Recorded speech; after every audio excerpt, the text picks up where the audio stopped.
Big legal win for former President Donald Trump in Colorado, and the same fate may follow in other states trying to keep his name from the presidential ballot.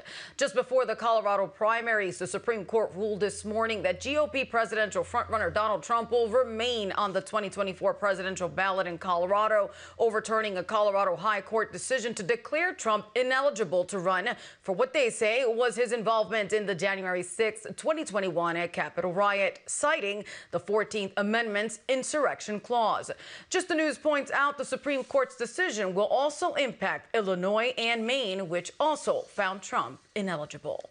House Speaker Mike Johnson announced Friday the release of an additional 5,000 hours of unseen video from the January 6th Capitol protest. Johnson said he planned to make the total of 40,000 hours of footage available to the public.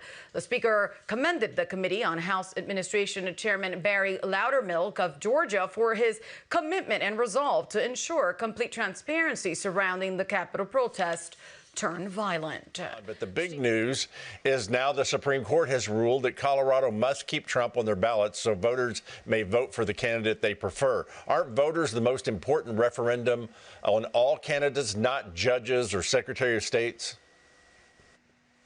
Absolutely. You know, I would love to see America get back to what our founding fathers have designed, which was, the greatest document outside of the Bible, that we have. And the more that we do a bottom up, that we the people, a government by we the people, letting the voters decide who they want to be representative of their government, letting voters decide who that person is.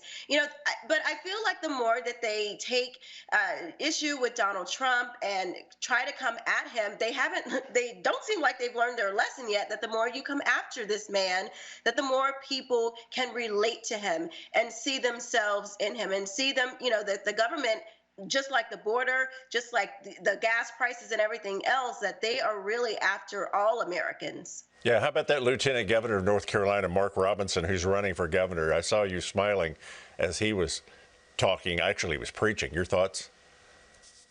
He is fantastic. I urge North Carolinians to go out and vote for him. Rally your friends to get this man to be governor. I've met him in person. He is the same behind the scenes as he is before you, a man of faith, a man of God, a man of good character. Y'all go out and vote for him. Right. Last week, the press couldn't report enough on Vladimir Putin killing his opposition, Navalny, yet now they have nothing to say about a journalist from The Blaze being arrested and perp-walked by the Biden regime for the crime of reporting on January 6th. Does it feel like we're losing our freedom of the press and of speech?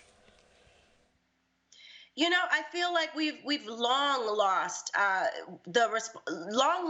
idea of what the freedom of the press, what that really meant, that we were supposed to speak truth to power. And this journalist was literally doing his job. He was doing the job of what freedom of the press and what journalists used to mean. And so we've gone so far left that, journalism is just repeating the narrative of the Democrat Party at this point. And so if you don't do that, then you're not really doing your job, as seen by many of those in power who have the ability to go out and arrest people. This is insane. We are turning into a government and a country that we were never meant to be. Yeah. A ruling in Fulton County, Georgia is expected in 2 weeks. Will District Attorney Fani Willis and her romantic partner be disqualified from leading the election fraud case against former President Donald Trump? This is a case study in what happens when you operate under a conflict of interest. It's put an irreparable stain on the case. Think of the message that would be sent if they were not disqualified. Judge Scott McAfee heard closing arguments last week and now must determine if D.A. Willis's love affair with Special Prosecutor Nathan Wade was a conflict of interest. The Washington Times reports Judge McAfee said last week, quote, "There are several legal issues to sort through, several factual determinations that I have to make," end quote. If Willis is disqualified from the former president's case, it would likely be handed to another DA and prosecutor. Trump's legal team argued Willis and Wade went to great lengths to hide their their affair specifically because it started before Wade was hired at a six-figure salary, and it allegedly benefited Willis to the tune of $17,000 in the form of romantic getaways and dinners together. The appearance of impropriety alone is enough to disqualify. One witness testified the affair began in 2019, and cell phone data, well, that backs that up. Greg?